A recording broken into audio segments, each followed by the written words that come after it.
اور پانچواں حوالہ یہ ہے کہ کشف المجوب میں اور تذکرۃ الاولیاء کے اندر امام حنیفہ کی طرف انہوں نے منسوب خواب لکھا کہ انہوں نے نبی علیہ السلام کی قبر سے ہڈیاں سمیٹی ہیں.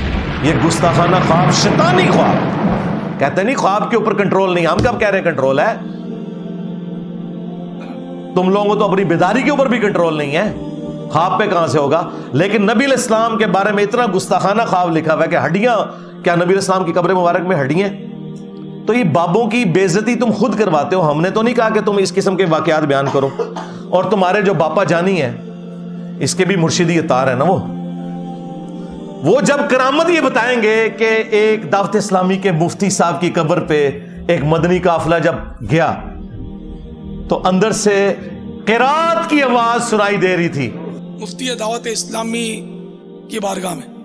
تو انہوں نے وہ بتایا کہ ہم اس وقت مفتی دعوت اسلامی قدس سرہ السامی کے مزار پر حاضر ہیں، اور ہم دونوں نے بالکل ہوش و حواس میں اپنے کانوں سے سنا کہ اندر میں با جماعت نماز پڑھی جا رہی ہے، اندر میں نماز پڑھی جا رہی ہے. باقاعدہ قراءت سنائی گئی ہم کو. ظہر کا وقت تھا، باقاعدہ وہ قراءت سنائی دی گئی. ظہر کا وقت تھا، باقاعدہ وہ قراءت سنائی دی گئی. ظہر کا وقت تھا، باقاعدہ وہ قراءت سنائی دی گئی. اور سلام پھیرنے کے بعد اللہم انت السلاموں کی دعا بھی ہم نے سنی. اور باپا جانی سے غلطی یہ ہو گئی کہ وہ کہتے ہیں جی زہر کی نماز کا وقت تھا اور قبر سے آواز آ رہی تھی قرات کی. اندازہ کرو زہر میں تو قرات اونچی آواز سے ہوتی نہیں ہے. اور خود فقہ حنفی کا بھی مسئلہ ہے کہ اگر زہر اثر میں کوئی اونچی قرات کرے گا تو سجدہ صاحب واجب ہو جائے گا. سادی ہونا چاہیے تھا، قرات کی آواز آ رہی تھی اور بعد میں کسی نے لقمہ باہر سے دیا تو انہوں نے اینڈ پہ سجدہ صاحب کر لیا. اور دیکھے وہ ریکارڈنگ کرنے والوں نے ریکارڈ کیا اور کسی بیوقوف کا بھی دماغ نہیں اس طرف گیا، عقل مندوں کا تو جانا ہی نہیں تھا، بیوقوفوں کا چلا جاتا کہ اللہ کے بندو اس میں تو اس نے زور کے نماز کا نام لے لیا، ویسے جنرل بات کر دیتا تو یہ کہانی چل جاتی. اس سے پتہ چلا کہ یہ ٹیکنیکل جو خرابیاں بیچ میں چھوڑتے ہیں نا اس کی وجہ سے ہمیں پتہ چل جاتا ہے یہ کہانیاں گھڑتے ہیں بیٹھ کے. تو واللہ میں کسی بزرگ کی توہین نہیں کرتا، تم خود کرواتے ہو. جب تم یہ کہو گے کہ اوپر دیکھا تو سونا، نیچے دیکھا تو سونا، ہاں درخت، اس کے پتے، اس کے تنے، جڑیں بھی سونے کی ہو گئی. داتا حضور کشف المجوب میں لکھتے ہیں یہ فکرے ان کی زبان سے تب ادا ہوئے جب اس درخت کے نیچے تھے جس کے اوپر میں چڑھا ہوا تھا. آپ فرماتے خدا کی عزت و عظمت کی قسم پورا درخت، اس کی ٹہنیاں، اس کا تنا، اس کی جڑیں بھی سونے کی ہو گئی، سارا، ہاں سارا ہی سونے کا ہو گیا. اب وہ جو ہے نا وہ مٹی اٹھانے کے لیے نیچے ہوا، تو نیچے دیکھا تو زمین سونے کی زمین سونے کی. یہ کیا ہوا؟ دائیں دیکھا تو سونا، بائیں دیکھا تو سونا، آگے دیکھا تو سونا، پیچھے دیکھا تو سونا.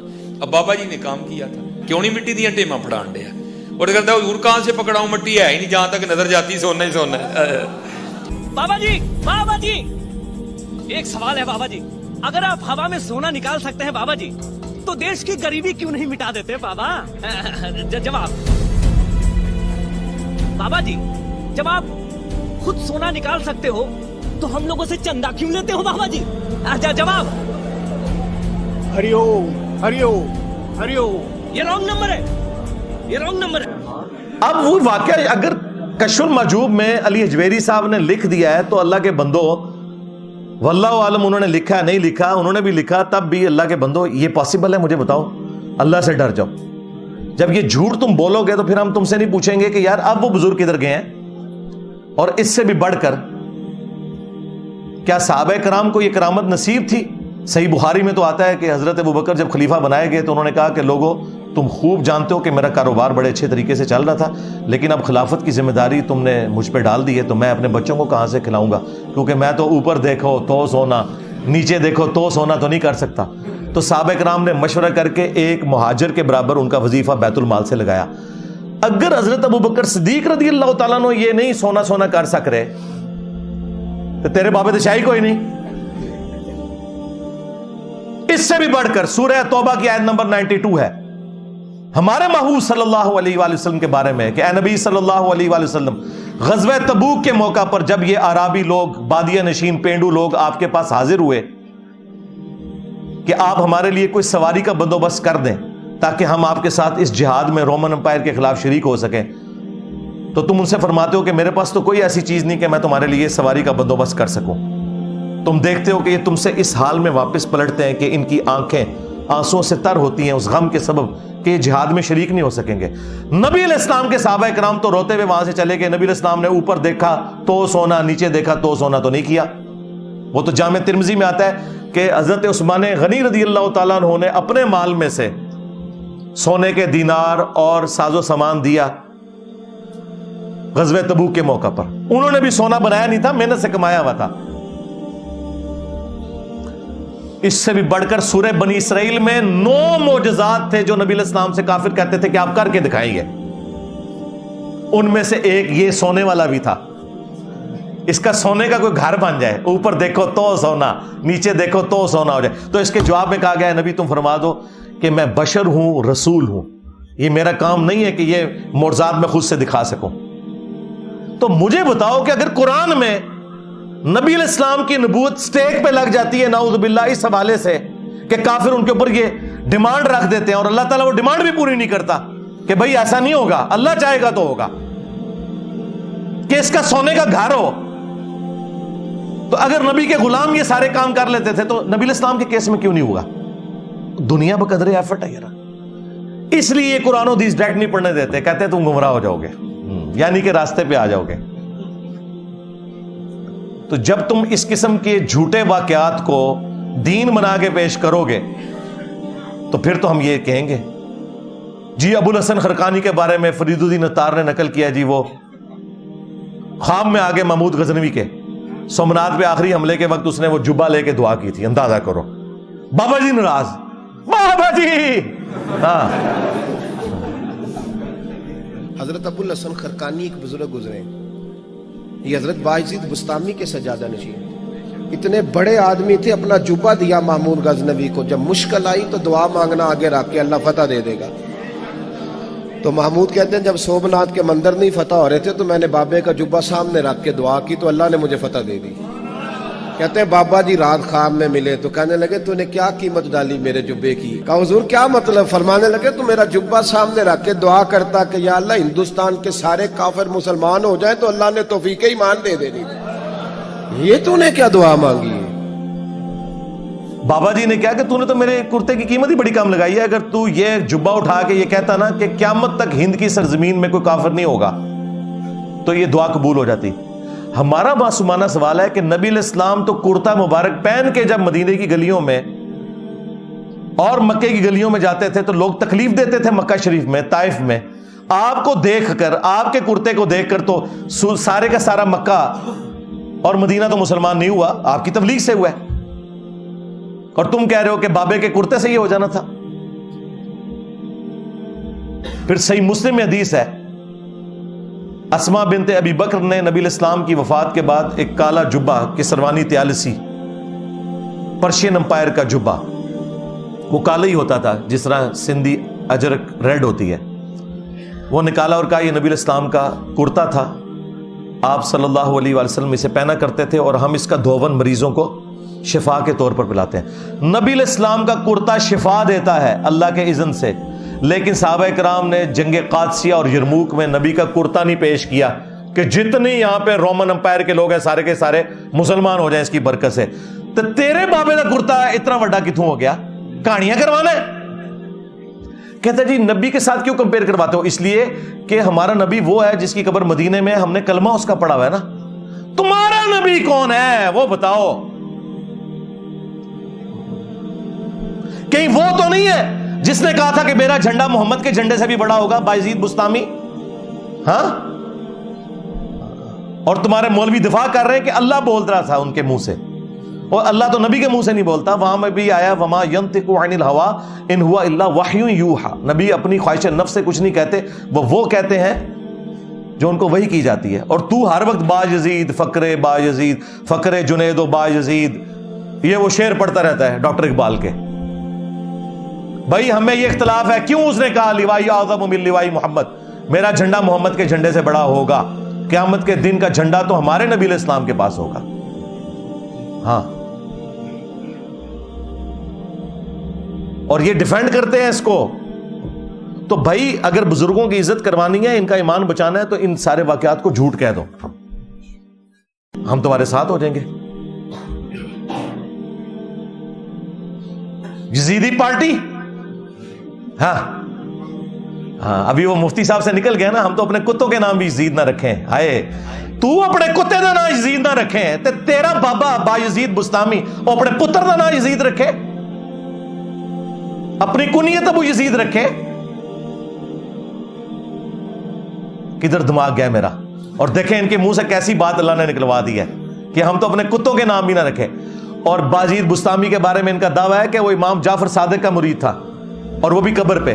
اوے امام جعفر کے ماننے والے آج اپنے بچوں کے نام یزید نہ رکھیں, جو ڈائریکٹ مرید تھا اس نے کیسے ابو یزید اپنی کنیت رکھ لی. اور دیکھ لو تمہارا یہ امام با یزید بستامی 261 ہجری میں فوت ہوا ہے, اس کی کنیت ہے ابو یزید. اور ہمارا امام بھی 261 ہجری میں فوت ہوا ہے, اس کی کنیت ہے ابو الحسین مسلم بن حجاج القشیری.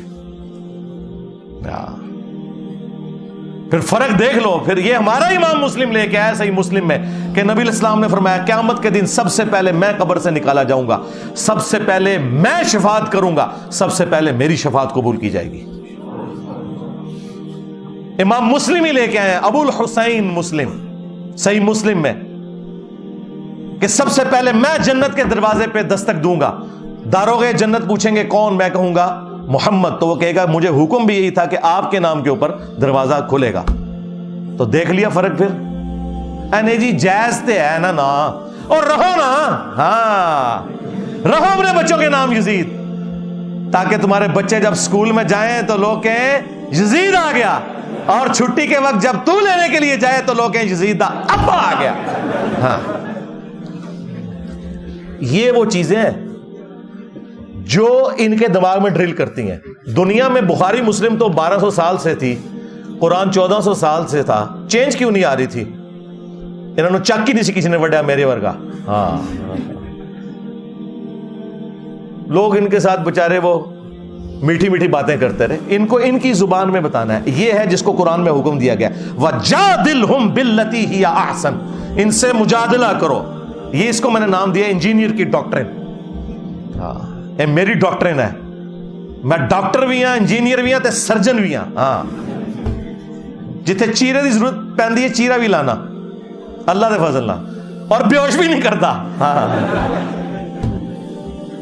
خیر اس ٹاپک پہ تو بہت بولا جا سکتا تھا, میں اسی پہ اس کو چھوڑتا ہوں. علمی پوائنٹ نمبر 6, یہ تو سب سے سخت جملہ تھا اس پوری ویڈیو میں. وہ کہتے ہیں کہ پہلا جو کافر تھا نا وہ شیطان تھا, اور یہ بھی وہی کافر ہے. ایک کافر کا لفظ انہوں نے استعمال کیا میرے لیے.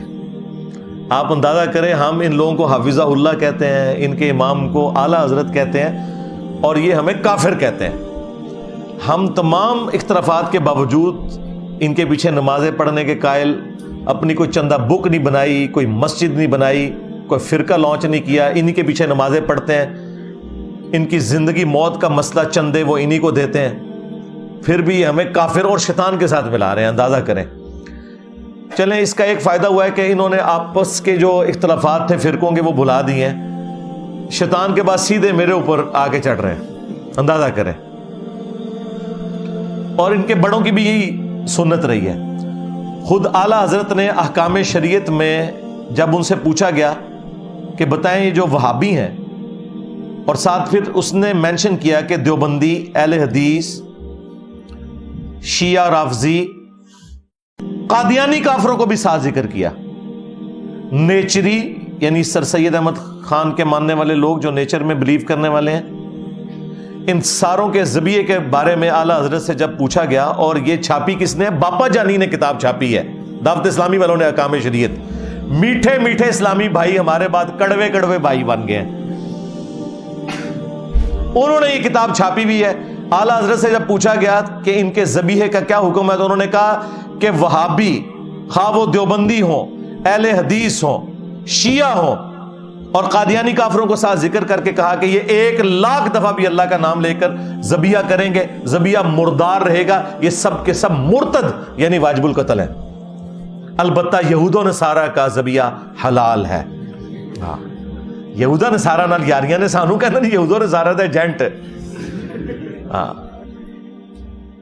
پھر ملفوظات اعلی حضرت کے پہلے حصے کے اندر جو اعلی حضرت نے خود پروف ریڈنگ کی ہوئی ہے اس کی, اور اس کی شان میں ایک قطعہ بھی لکھا ہے, اور یہ جمع ان کے بیٹے نے کیا ہے, مصطفیٰ رضا خان نوری, جو 1981 میں فوت ہوئے. اعلی حضرت 1921 میں فوت ہوئے, بیٹا ان کا 1981 میں فوت ہوا, مصطفیٰ رضا خان نوری, جس کی وہ نعت ہے تو شمع رسالت ہے عالم تیرا پروانہ. انہوں نے یہ ملفوظات جمع کیے اور پہلے حصے کی پروف ریڈنگ اعلی حضرت نے خود کی, اور پہلے حصے میں یہ فتویٰ موجود ہے کہ میرے ابا جان سے پوچھا گیا کہ کیا ہم وہابیوں کے پیچھے نماز پڑھ سکتے ہیں, تو فرمایا وہابیوں کی نہ نماز ہے نہ جماعت ہے. ان کی تو اپنی نہیں ہو رہی ہے تو تمہاری کہاں سے ہوگی. پھر پوچھا گیا کہ وہابیہ کی مسجد میں نماز پڑھ سکتے ہیں, تو جواب اعلی حضرت نے کمال دیا, وہ کہتے ہیں کفار کی مسجد مثل گھر کے ہے, یعنی ڈائریکٹ کافر لکھا. لہذا یہ مصباحی صاحب نے اگر مجھے کافر کہا ہے نا, تو ان کے بڑے بھی یہی کچھ کرتے تھے. ہم صرف کفریہ عبارتوں میں بولتے ہیں, بابوں میں فتویٰ نہیں دیتے, بابوں کی کتابوں میں دیتے ہیں. اور اعلی حضرت کی ہم نے علمی غلطی پکڑی ہے, یہ کفار کی مساجد نہیں ہے, ان کو کہنا چاہیے تھا کفار کی عبادت گاہیں, کیونکہ کفار کی تو مسجد ہوتی نہیں ہے. ٹیکنیکل غلطی ہے. اور کافر ڈائریکٹ ان کو کہا, وہابیہ کو, دیوبند اور اہل حدیث کو. اور تیسرا سوال ہوا کہ جب یہ اذان دے رہے ہو تو انہوں نے کہا ان کی اذان بھی نماز کی طرح باطل ہی ہے. البتہ اللہ کا نام آئے یا نبی علیہ السلام کا نام آئے تو تم عز وجل اور صلی اللہ علیہ وآلہ وسلم کہہ لو, باقی اذان بھی انہاں دی باطل تے نماز بھی باطل. تو جن بزرگوں کے تم ماننے والے ہو وہ یہی کچھ کرتے تھے, لہذا یہ اسی کا فیض ہے کہ تم نے ایک مسلمان کو ڈائریکٹ کافر کہا. اور میرا کفر بیان نہیں کیا کہ بھئی کیا میں نے اپنے نام کا کلمہ پڑھایا تمہارے بزرگوں کی طرح, کیا میں نے تمہارے بزرگوں کی طرح یہ کلیم کیا ہے کہ نعوذ باللہ نبی علیہ السلام اور تمام انبیاء میرے جھنڈے کے نیچے ہوں گے. ہاں, میں نے تو کوئی ایسی حرکت نہیں کی ہے. علمی پوائنٹ نمبر 7, وہی پرانی رٹ کہ ہمارے ساتھ یہ بیٹھے, انشاءاللہ ہم جواب دیں گے. اچھا, مجھے نہیں سمجھ آتی کہ جب میں ان کے سامنے بیٹھوں گا تو مجھے دیکھ کے ان کے اوپر کوئی علم کی کوئی نئی راہیں کھل جائیں گی جو یہ جواب آ جائے گا میرے سامنے بیٹھنے سے جواب. بھائی میں یہ تو اتنے عرصے سے تمہارے سارے بڑوں کو بتا رہا ہوں گستاخانہ عبارتیں, نجی محفلوں میں وہ مانتے ہیں کہ یہ باتیں ٹھیک ہیں جو یہ کہہ رہا ہے, لیکن اوپر آ کے کہتے ہیں گستاخ ہے گستاخ ہے گستاخ ہے. تو مجھے بٹھا کے تمہیں کیا ملنا ہے. لیکن چونکہ میں نے پہلے دن سے صرف آپ کے لیے بات کی تھی, مصباحی صاحب آپ اکیلے خود بتاتے ہیں میں تو اکیلا ڈرائیو کر کے چلا جاتا ہوں, یہ انجینئر کو اتنا ڈر اسی لیے ہے کہ یہ کرتا ہے. بھائی مجھے تو چھوڑ دو, باپا جانی اکیلا کسی مسجد میں نماز پڑھ سکتا ہے؟ تو اس کا کیا مطلب ہے سب سے بڑا گستاخ باپا جانی ہے؟ تو کہیں گے نہیں ان کو لائف تھریٹ ہے وہ اس لیے نہیں پڑھتے. کیوں لائف تھریٹ ہے؟ الا ان اولیاء اللہ لا خوف علیہم ولا هم یحزنون. آیا نا دار تھلے ہوں, کیوں رکھے اس باڈی گارڈ؟ کتنے گیا لا خوف علیہم ولا هم یحزنون؟ کہانیاں کران دے رہے ہو. اچھا یہ کہتا ہے میں اکیلا آتا ہوں, تو ٹھیک ہے بھائی آ جا, بھائی باڈی گارڈ بھی لے, اکیلا آ کے بات کر لے, ٹھیک ہے. اور تیرے سے تو ہمیں بڑا پیار ہے یار. ہاں, تیری وجہ سے ساری میمز ہیں, یہ ساری بہاریں میمز کی تیری وجہ سے ہیں یار. ہاں, ورنہ میرا یہ دعویٰ تمام علماء کے لیے ہے ایکسکلوڈنگ مصباحی صاحب کہ جب تک تمہارے بڑے ویڈیو بنا کے نہیں دیتے, یہ کہتے ہیں ہمارے ساتھ بیٹھیں, یہ کہتے ہیں مفتی منیب کو بٹھاؤ. میں نے نہیں کہا تھا مفتی منیب کو بٹھاؤ, میں نے یہ کہا تھا کہ تمہارے تو لاکھوں کی تعداد میں ختم نہیں ہوں گے تو اپنا بڑا ہی ایک دفعہ لانچ کرو, ورنہ میں ایک سے بات کروں گا کہیں گے اسے تو پتہ ہی نہیں ہے. یا اگر چھوٹا بھی لانچ کرنا ہے تو مفتی منیب سے ویڈیو بنوا لو کہ اس چھوٹے کی ہار میری ہار, اس کی جیت میری جیت ہے, تو میں چھوٹو کے ساتھ بھی بیٹھ جاؤں گا. اس سے زیادہ کیا آفر دے سکتا تھا. اور مصباحی صاحب آپ کے لیے تو یہ بھی نہیں ہے, آپ آ جائیں بس. ہاں, لیکن اتوار کے علاوہ نہیں آنا, اتوار والے دن آنا ہے, ٹھیک ہے. اور آپ کے پاس تو میں نے 12 بندے بھیجے ہیں اور آپ کہتے ہیں نہیں میں نے نہیں ادھر جانا, میں نے نہیں اس کے ساتھ بیٹھنا, تو پھر ویڈیو میں آ کے کیوں کہہ رہے ہو کہ یہ میرے ساتھ نہیں بیٹھتا, میرے ساتھ نہیں بیٹھتا, صرف تماشا لگانے کے لیے. اور یہ بھی مجھے شوق نہیں ہے, چونکہ ہمارے اسٹوڈنٹس کو کبھی وسوسہ آتا ہے کہ ساتھ بیٹھنے سے کوئی مسئلہ حل ہو جائے گا, یا ان کے ماننے والے ان کو کہتے ہیں کہ جی یہ سامنے بیٹھتا ہے کیوں نہیں ہے, کیونکہ قرآن و سنت کے دلائل اگر اتنے محکم ہے تو سامنے بیٹھ کے بات کرے. تو بھائی صرف مولانا فضل الرحمان کے ہاتھ پہ 5 لاکھ علماء نے بیعت کی ہوئی ہے, مجھے تو عمر نو بھی مل جائے تو میں بیٹھ نہیں سکتا ان کے ساتھ. تو بہتر یہی ہے کہ ایک بڑا لانچ کرو, مفتی منیب کو, مفتی تقی عثمانی کو, ساجد میر کو, ساجد نقوی کو, اور یہ بھی تمہارے کہنے کے اوپر, مجھے کوئی شوق نہیں ہے, میں انہیں اوپر بٹھاؤں گا, خود قدموں میں بیٹھوں گا. عقیدہ توحید پہ بات کرو, گستاخانہ عبارتوں میں بات کرو, ختم نبوت کے اوپر بات کرو. اور یہ تو ہمارے اسٹوڈنٹ کے ساتھ نہیں بیٹھ سکتے. مجھے بتائیں کون ہے جو چشتی رسول اللہ یا تھانوی رسول اللہ کا دفاع کر سکتا ہے؟ اس کے اوپر مجھ سے مناظرہ کرنا ہے؟ یہ تو تم کسی مسلمان کے ساتھ بھی نہیں بیٹھ سکتے اس کے اوپر. میرے ساتھ بیٹھنا تو بڑی دور کی بات ہے. لیکن پھر بھی میں نے یہ کہا تھا کہ چونکہ تمہارے فرقوں کے بڑے تم نے بنائے ہوئے ہیں, ان کو لے کے آؤ, یا چھوٹو کو لانچ کرنا ہے تو ٹھیک ہے, بڑے سے ویڈیو بنواؤ. ادروائز تو میں ایک سے بات کروں گا, آپ نے دیکھ ہی لیا, وہ اشرف جلالی صاحب نے کہا یہ کالا کوا پنڈی کا, ہاں, اور یہ اس کو کیا مانتے ہیں. اور پھر سب سے بڑھ کر یہ آپس میں بھی ایک نہیں ہے. کیا سعد رضوی صاحب کو اشرف جلالی نے مان لیا ہوا ہے؟ اس نے تو کہا یہ برائلر رضوی ہے. یہ آپس میں ایک دوسرے کو نہیں مانتے. صرف ایک مفتی منیب ہے ان کا جس کے اوپر سارے متفق ہیں, اور مفتی منیب صاحب کبھی بھی نہیں تیار ہوں گے. انہیں پتا ہے کہ ان باتوں کا کیا جواب دیا جا سکتا ہے. چلیں آن لائن بھی ہو سکتا ہے, میں تو ہفتے میں 5 دن آن لائن بھی ہوتا ہوں. آن لائن کوئی کرنا چاہتا ہے, اور یہ بھی یہ میرے کلپ کاٹتے ہیں, یہ چیلنج کرتا ہے مفتیوں کو. میں نہیں چیلنج کرتا یار, میں نے ریبٹل کیا ہوا ہے. یہ کہتے ہیں تو وہ جواب میں کہتا ہوں. میں تو پہلے دن سے لکھ کے لگایا ہوا ہے کہ کسی سے مناظرہ کرنے کا کوئی فائدہ نہیں ہے. وہ پیچھے میرا وہ سارا کے سارا لگا ہوا ہے 2017-18 کا, وہ آپ پڑھ کے دیکھ لیں, سٹامپ پیپر کے اوپر باقاعدہ. اور میرا پہلے دن سے موقف ہے کہ اگر مناظروں کا کوئی فائدہ ہوتا تو ایک دوسرے کو کافر کہہ کے کیوں اٹھتے؟ ہر مناظرے کے اینڈ پہ کافر کافر کہہ کے اٹھتے ہیں کہ نہیں؟ تو جب تم آپس میں ایک دوسرے کو نہیں مانے ہوئے ہو تو مجھے بیچ میں کیوں گھسیٹ رہے ہو؟ ہونا تو چاہیے پہلے آپس میں میچ کھیلو, جو فائنل میں پہنچے اس کا فائنل میرے ساتھ کروا لو. یہ ڈیمانڈ کیا غلط ہے؟ اور یہ بھی ان کی ڈیمانڈ کے اوپر. تو یہ کہنا بار بار بیٹھ جائے تو ٹھیک ہے مصباحی صاحب آپ آ سکتے ہیں, اتوار والے دن تشریف لے آئیں. آپ کے پاس میں نے بندے بھی بھیجے ہوئے ہیں, آپ کے اپنے نمازی ہیں, وہ آپ کو اپنی گاڑی میں بٹھا کے یہاں لے آئیں گے انشاءاللہ تعالی. آپ کا اعتماد ہے ان لوگوں کے اوپر, کیونکہ وہ آپ کو جانتے ہیں اور آپ ان کو جانتے ہیں. اور میں نے 12 ان کے پاس بندے مختلف بھیجے ہیں جو ان کے اپنے اسٹوڈنٹ تھے. اصل میں انہی اسٹوڈنٹس کے ریورٹ ہونے کا انہیں غم ہے جو چیختے ہیں میرے اوپر. اے جننے مولوی چیختے ہیں نا, آپ لوگ کہتے ہیں کہ ہر مولوی کو چیخ رہا ہے. بھائی ہر ایک دا کوئی 2-4 نمازی تھے اور رشتہ دار تھے, اس پاسے لگ گئے ہوئے نا, تو کیوں نہ چیخن. تو یہ ریئل ٹائم آپ کے پاس ایک سمجھ لیں ایک فیڈ بیک آ رہا ہے کہ دعوت الحمدللہ کتنی طاقت رکھتی ہے جو سچائی کی دعوت ہوتی ہے الحمدللہ. اور اس پہ میں اکثر وہ بات بھی کرتا ہوں کہ بخاری مسلم میں موجود ہے, غزوہ حنین کے موقع پر جب 12,000 کا لشکر تتر بتر ہو گیا تھا, صرف ایک تکبر کا جملہ بولنے کی وجہ سے کہ ہم بدر میں کم تھے تو غالب آئے, آج تو ہماری تعداد زیادہ ہے. صرف 80 بندے نبی علیہ السلام کے ساتھ رہ گئے. تو نبی صلی اللہ علیہ وآلہ وسلم اکیلے آگے بڑھے اپنے خچر پہ سوار ہو کر, اور وہ 80 بندے آپ کے ساتھ تھے. انا النبی لا کذب انا ابن عبد المطلب, میں نبی ہوں اس میں کوئی شک نہیں, میں عبد المطلب کا بیٹا ہوں. اور آپ نے ایک مٹھی یوں بھری مٹی کی کنکریوں کی ان کی طرف پھینکی, وہ سب کے سب اندھے ہو گئے, اور اللہ تعالیٰ نے فتح دے دی مسلمانوں کو نبی علیہ السلام کے معجزے کی برکت سے. تو آج ان کا کام نہیں ہے کہ مفتی منیب صاحب سامنے آئے, ان کو ہی خوش کرنے کے لیے آ جائے کہ میں ہوں مفتی منیب, اس میں کوئی شک نہیں, بریلویوں کا امام, نکل انجینئر کی طرح تو, ہاں میں ہوں مفتی تقی عثمانی دیوبند کا امام. تو یہ بھی ان کی خواہش کے اوپر, میری کوئی خواہش نہیں, سیدھی سی بات ہے. اور جن کی ویورشپ اپنی سینکڑوں میں ہے, میری تصویر لگائیں تو ہزاروں میں پہنچتی ہے, مجھے ان کے ساتھ بیٹھنے کی کیا خواہش ہوگی. صرف یہ کہ اگر یہ سمجھتے ہیں, یہ بھی کوئی دلیل ہے, خود تو یہ آپ کو بتاتے ہیں جب غلام احمد قادیانی دجال آیا تھا تو ہمارے بڑے علماء پیر میر علی شاہ صاحب اور ثناء اللہ امرتسری اور بڑے بڑے علماء سامنے آئے تھے اور مجھے یہ اس دجال کے ساتھ جوڑتے ہیں تو ٹھیک ہے، اب بڑا تمہارے مر گئے ہیں، نکالو نا ان کو باہر. ویسے تو قبروں سے باہر نکلنے چاہیے کیونکہ تمہارے تو بزرگ زندہ بھی ہوتے ہیں، لیکن جو باہر پھر رہے ہیں زندہ لاشیں علمی طور پہ، ان لاشوں کے اندر ہی کوئی آپ کوئی نئی روح پھونک کے تو ان کو سامنے علمی طور پر لے آؤ، لیکن بڑوں کو، بچوں سے نہیں بات ہوگی. علمی پوائنٹ نمبر 8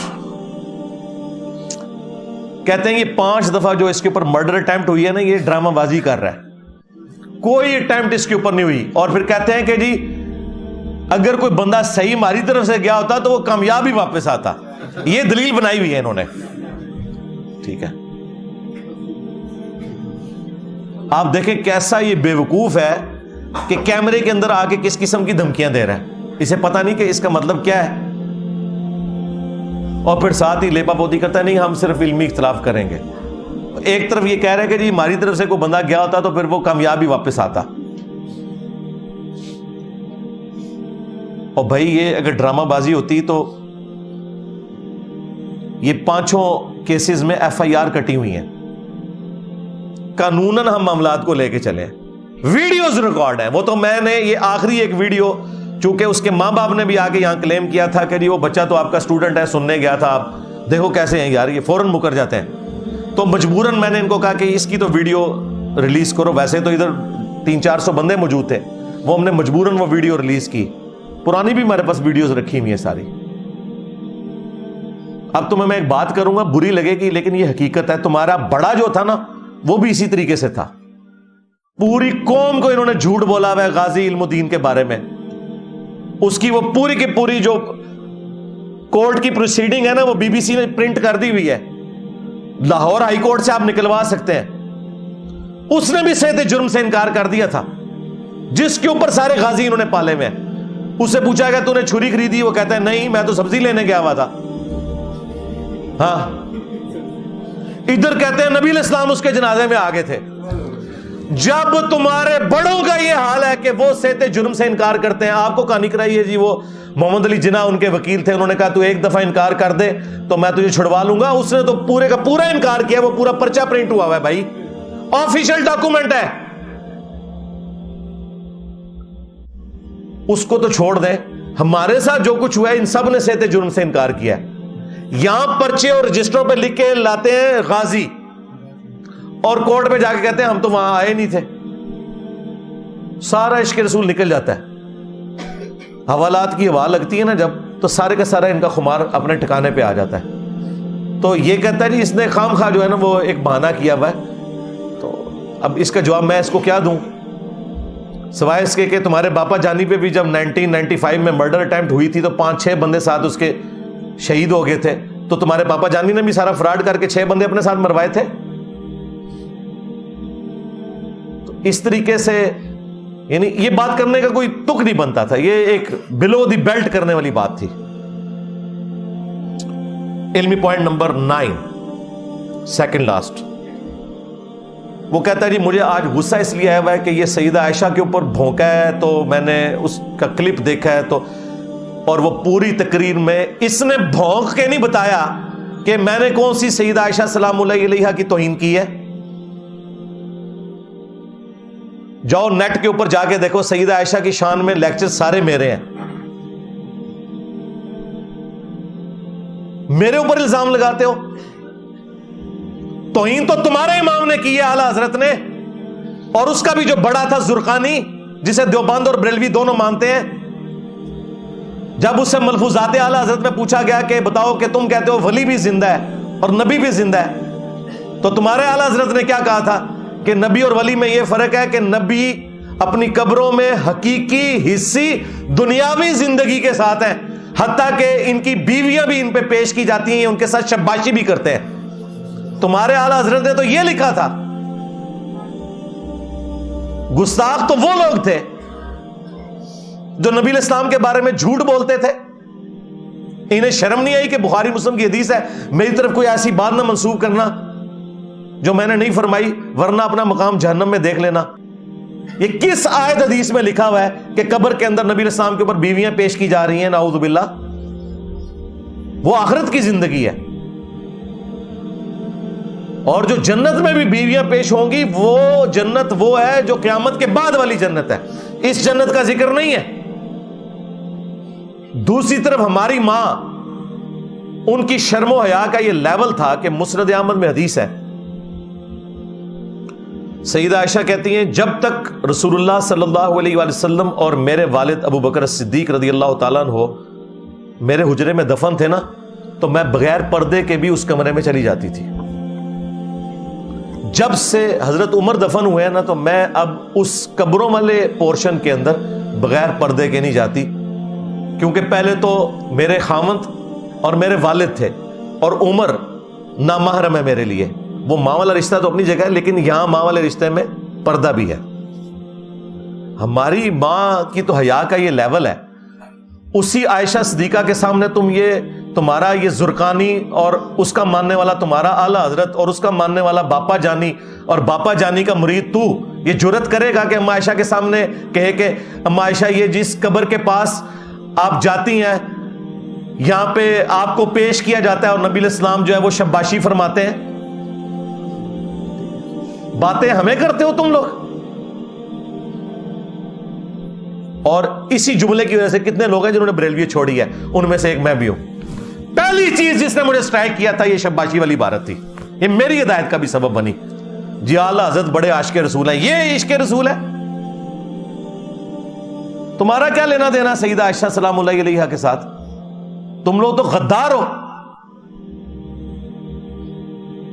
اور ہوتا کیا ہے کہ وہ میں نے قرآن و حدیث سے کوئی بات بیان کی ہوئی ہے, پیورلی علمی ڈسکشنز کی ہوئی ہوتی ہیں, ان کو یہ توہین بنا کے پیش کر رہے ہوتے ہیں, حالانکہ یہ ان کا اپنا عقیدہ بھی ہے. کیا اہل سنت کا یہ اجماعی عقیدہ نہیں ہے کہ سیدنا علی رضی اللہ تعالیٰ عنہ اپنے دور خلافت میں تمام جنگوں میں حق پر تھے اور ان کے جو مخالفین تھے وہ پولیٹیکل ٹرم میں باغی تھے, پولیٹیکلی, دین سے باغی نہیں, پولیٹیکلی حکومت وقت کے خلاف کھڑے ہونے والے. اور یہ باغی کا لفظ تو بخاری مسلم میں موجود ہے. وہی عمار, افسوس ہے عمار, تجھے ایک باغی جماعت قتل کرے گی, تو انہیں اللہ اور جنت کی طرف بلائے گا, وہ جماعت تجھے جہنم کی طرف بلائے گی. صحیح بخاری 2812, مسلم میں بھی حدیث موجود ہے. تو سیدنا علی کے مخالفین جتنے تھے جنہوں نے قصاص عثمان کو بنیاد بنایا, خواہ وہ اہل جمل ہو اہل صفین ہو, پولیٹیکلی حضرت علی کی حکومت کے وہ باغی تھے. ہے وہ صحابہ کرام علیہم رضوان جو ان میں ہیں وہ جنتی ہیں, کوئی شک نہیں اس کے اندر. اب یہ وہ ٹیکنیکل ڈسکشن تھی جس کو اس نے کہا کہ سیدہ عائشہ کی توہین کر دی, تو یہ توہین میں نے کی ہے. یہ بخاری میں امام بخاری سے گن پوائنٹ پہ میں نے حدیث داخل کروائی ہے کہ ایک صحابی کہتے ہیں کہ جنگ جمل کے دنوں میں مجھے ایک حدیث نے بڑا فائدہ پہنچایا کہ میں نے نبی علیہ السلام سے خود یہ بات سنی تھی کہ جو قوم اپنی حکومت, اپنی عمارت کسی عورت کے سپرد کر دے وہ کبھی کامیاب نہیں ہو سکتی.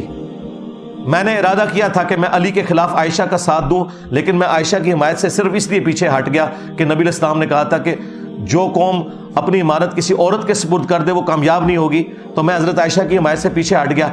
یہ کافروں والی حدیث جو یہ اب آپ کو کہانی کراتے ہیں نا کہ کافر والی گلہ مسلمانہ دے فٹ کرنا, یہ بھی بالکل کہانی ہے. وہ کسرا کی عورت کافرہ تھی, آتش پرست تھی, صرف وہ کافرہ نہیں آتش پرست. وہ والی حدیث اما عائشہ کے اوپر اس صحابی نے لگائی اور کوئی گناہ نہیں کیا, کوئی گستاخی نہیں کی, بالکل ٹھیک بات انہوں نے کی کہ عورت کی حکمرانی نہیں ہے اسلام میں. تو یہ صحیح بخاری میں اگر میں حدیث بیان کر رہا ہوں یا اپنے کربلا والے ریسرچ پیپر میں لکھ رہا ہوں تو یہ میں توہین کر رہا ہوں.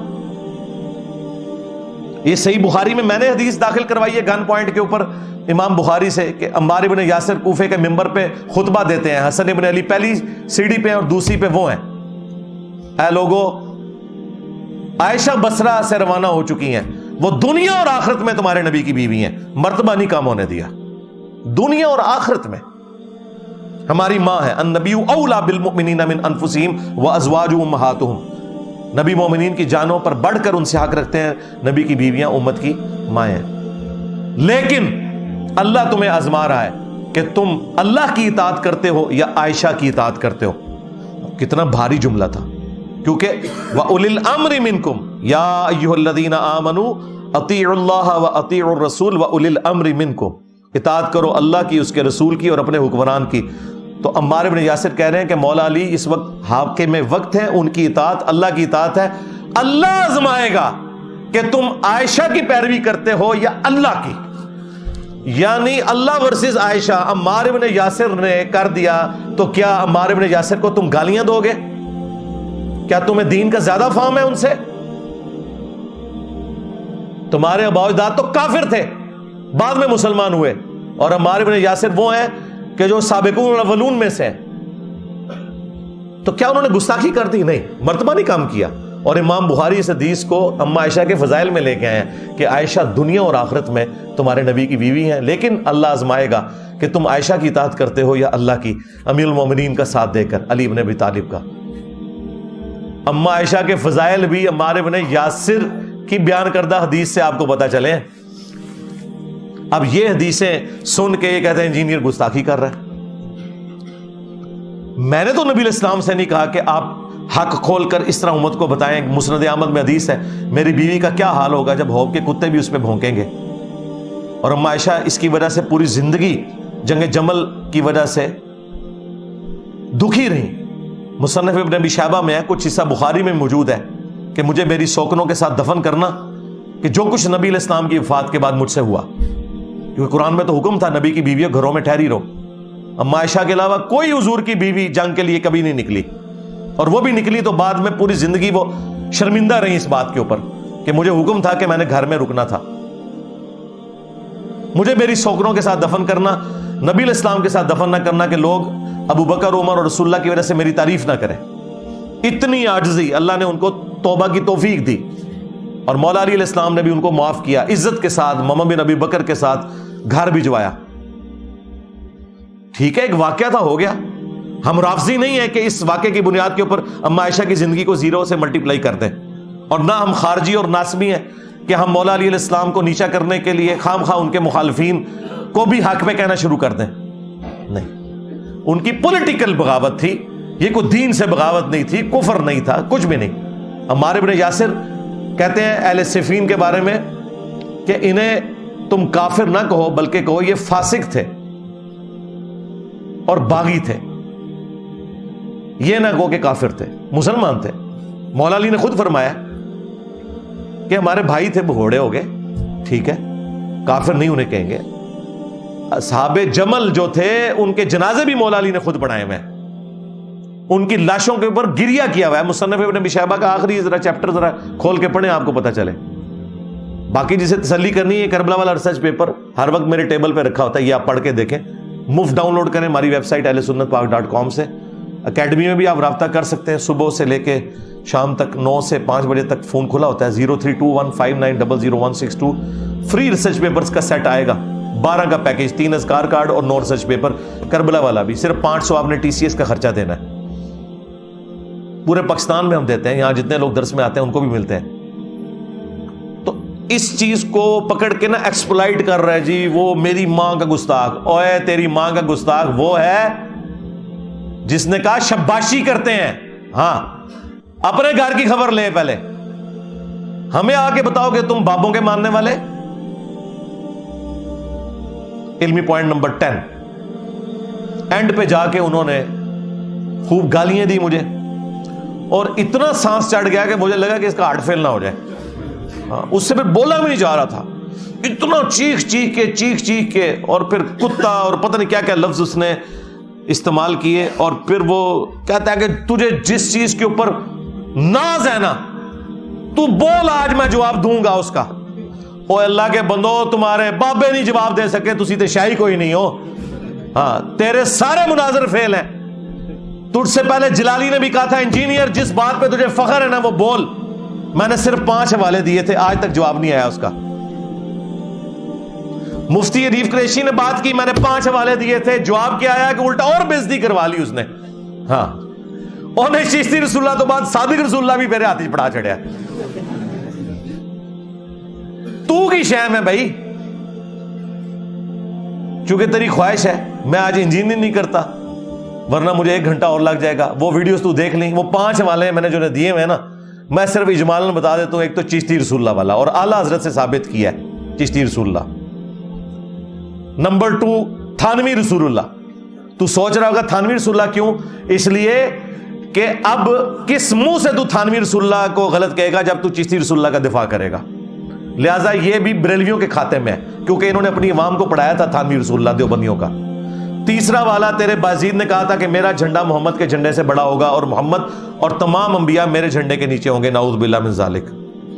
چوتھا والا تیرے بازید کے سکر کو اور جنید بغدادی کے صاحب کو بچانے کے لیے کشف المحجوب میں تیرے داتا صاحب نے لکھا، اگر انہوں نے لکھا ہے، ہم تو اس نے ظان رکھتے ہیں کہ نہیں لکھا ہوگا، کہ نبی الاسلام کی بھی نظر اپنے صحابی کی بیوی پہ پڑی اور وہ اپنے خامد کے اوپر حرام ہوگی اور نبی علیہ السلام نے ان سے شادی کر لی. یہ سکینڈل بنا کے لکھا سکر کو ثابت کرنے کے لیے اور جنید بغدادی کے صاحب کو ثابت کرنے کے لیے. تورات میں ایک جھوٹا واقعہ تھا حضرت داؤد علیہ السلام کے صحابی کی بیوی کے ساتھ ان کا ایک سکینڈل بنا کے جھوٹا، وہ بھی انہوں نے کوٹ کیا. یہ حوالہ ہے. کتنے والے ہو گئے؟ 4 والے ہو گئے. اور 5واں حوالہ یہ ہے کہ کشف المحجوب میں اور تذکرۃ الاولیاء کے اندر امام حنیفہ کی طرف انہوں نے منسوب خواب لکھا کہ انہوں نے نبی علیہ السلام کی قبر سے ہڈیاں سمیٹی ہیں. یہ گستاخانہ خواب، شیطانی خواب. کہتے نہیں خواب کے اوپر کنٹرول نہیں، ہم کب کہہ رہے ہیں کنٹرول ہے؟ تم لوگوں کو تو اپنی بیداری کے اوپر بھی کنٹرول نہیں ہے. خواب پہ کہاں سے ہوگا؟ لیکن نبی علیہ السلام کے بارے میں اتنا گستاخانہ خواب لکھا ہوا ہے کہ ہڈیاں، کیا نبی علیہ السلام کی قبر مبارک میں ہڈیاں؟ یہ 5 حوالے میں سال ہر سال سے پیش کر رہا ہوں. ان 5 حوالوں کے اوپر ان کے جتنے دلائل ہیں وہ بھی ذکر کرتا ہوں اور ایک ایک دلیل کا میں علمی جواب ویڈیو میں ریکارڈ کروایا ہوا ہے. اس ویڈیو کی ڈسکرپشن کے اندر بھی میں وہ ویڈیو لگا دوں گا. اگر کسی کو جواب چاہیے تو وہ سب کچھ وہاں پہ موجود ہے جو انہوں نے جھوٹے دفاع کرنے ہیں. ان کے پلے کچھ بھی نہیں. میں نے ان کے سارے مناظرے دیکھے ہوئے ہیں. ان کے پاس کون سی ایسی چیز ہے جو مجھے نہیں پتا، کیونکہ ہم ان میں سے نکل کے ہیں. کیونکہ وہ بھی کیا دن تھے، ہم بھی ایک جن تھے. آج ہم دیو ہیں، ان جنوں کے بھی پیو ہیں. صلو علی محمد و آل محمد. اللہم صلی علی محمد وعلی آل محمد و اصحاب محمد و ازواج محمد و امت محمد اجمعین الی یوم الدین. آمین.